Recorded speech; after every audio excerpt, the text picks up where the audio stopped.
नमस्ते। Eight Sharda public school में आपका स्वागत है। कक्षा 9 विषय हिंदी पाठ दुख का अधिकार।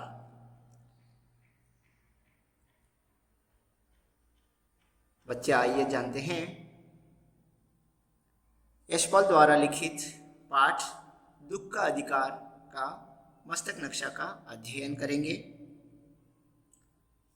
इस पाठ में लेखक समाज में होने वाले उच्च वर्ग और निम्न वर्ग के भेदभाव को दर्शा रहे हैं। ये जानते हैं लेखक यशपाल जी, इनका जन्म 1903 में हुआ। इस पाठ में लेखक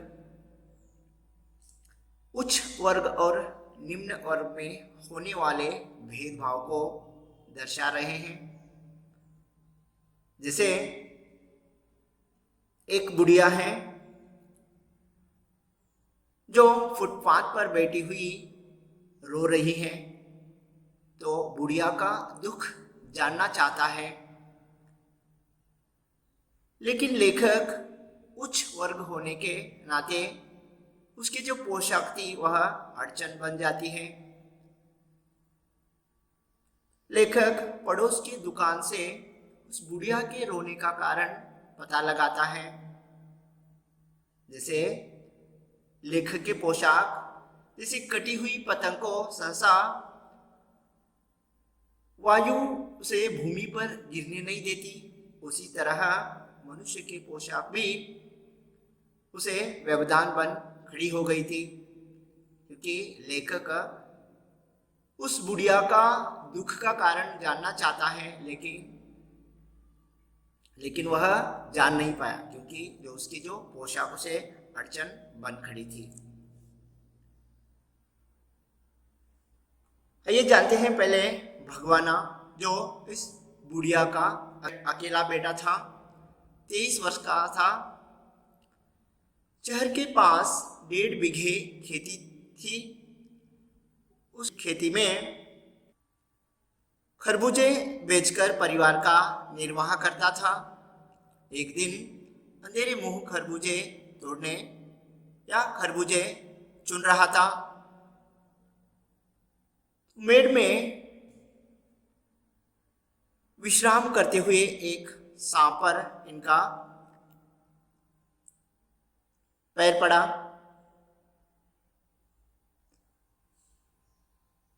जैसे इनके पैर सांप को छुआ तो सांप ने इनको डस लिया। जैसे ही सांप ने इसको डस लिया, वे बेहोश होकर वहीं गिर गए। किसी पड़ोसन ने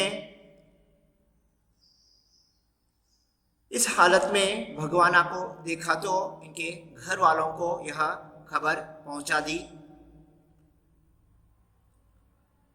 भगवाना की माँ, जो बुढ़िया अधेड़ उम्र की थी, जिसे इन्होंने खबर पाया, बावली होकर ओझा को बुला लाई।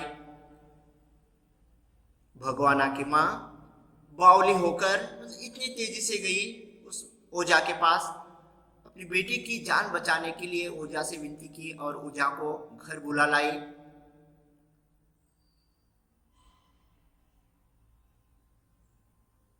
जो ओझा था, आप इस चित्र में देख सकते हैं, जो ओझा भगवान को बचाने की पूरा कोशिश किया,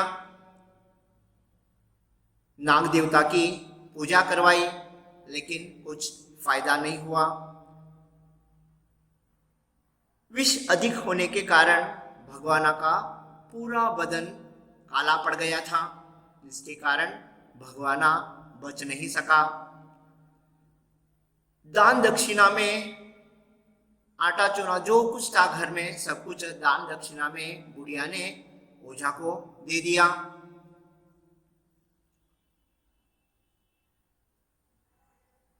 तो बुढ़िया अपने बेटे की अंतिम विदाई करने के लिए उन्हें कुछ कपड़ा चाहिए था, तो उनके कंगन, हाथ के कंगन बेचकर उन्होंने बजाज की दुकान से कुछ नए कपड़े लाई और भगवाना का जो अंतिम विदाई की। बेटे के मरने के अगले ही दिन खरबूजे बेचने चले आना, क्योंकि जो इनके घर में दो नन्हे बच्चे थे, जो भूख के मारे दोनों बच्चे रोने लगे। जो उसकी बहू थी, बहू बुखार से पीड़ित थी, तभी की तरह उसका अंग तप रहा था, यानी बहू का जो बदन तभी की तरह तप रहा था। बहू अपने घर में बहुत दुखी होकर वही लेटी हुई थी। दोनों बच्चे रोने के कारण बुढ़िया ने खरबूजे बेचने का फैसला किया, क्योंकि दोनों बच्चे भूख के मारे रो रहे थे। वहां कोई भी उसे उधार नहीं दे रहा था। बुढ़िया भगवाना द्वारा इकट्ठे किए हुए खरबूजों को लेकर बाजार में आकर चादर ओढ़े वह फफक कर रो रही थी। जिसे पास पड़ोस के दुकानदार यानी बाजार के लोगों ने इन्हें अवहेलन मतलब घृणास्पद की बातें कर रहे थे। जैसे किसी ने बताया बेहया, पास के दुकानदार ने बताया जैसे नियत होती है वैसे बरकत देता है। किसी दुकानदार ने बताया कि जैसी नियत होती है अल्लाह वैसे ही बरकत देता है। और किसी ने बताया कमीने लोग रोटी के टुकड़े पर जान देते हैं, इनके लिए बेटी बेटा, पति पत्नी, धर्म ईमान वह रोटी के टुकड़े पर जान देने के लिए तैयार हो जाते हैं, कहते हैं।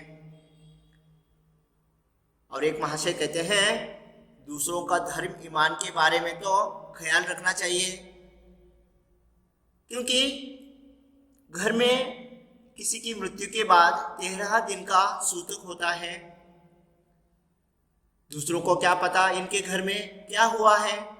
इस तरह की ताने मार मार कर बुढ़िया को और भी दुखी बना देते हैं। तो लेखक को वह सम्राट महिला की याद आ जाती है, जो उच्च वर्ग की थी या अमीर घर की सम्राट महिला थी। तो लेखक उस सम्राट महिला को याद करते हैं कि उनका भी पुत्र का मृत्यु हुआ था।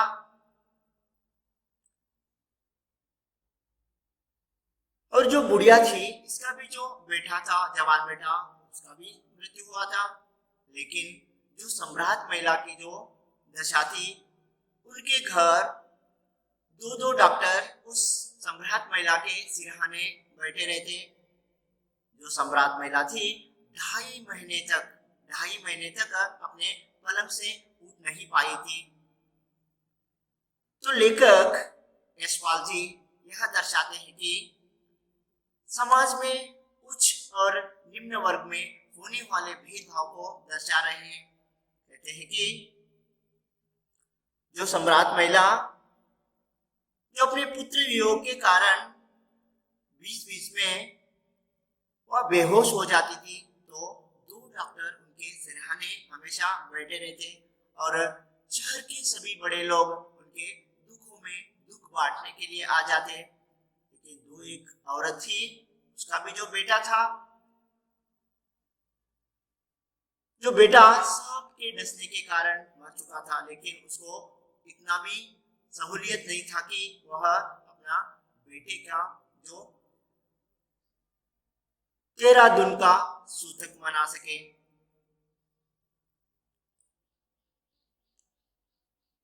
बच्चों इतना ही। तो आपके लिए गृह कार्य रहेगा,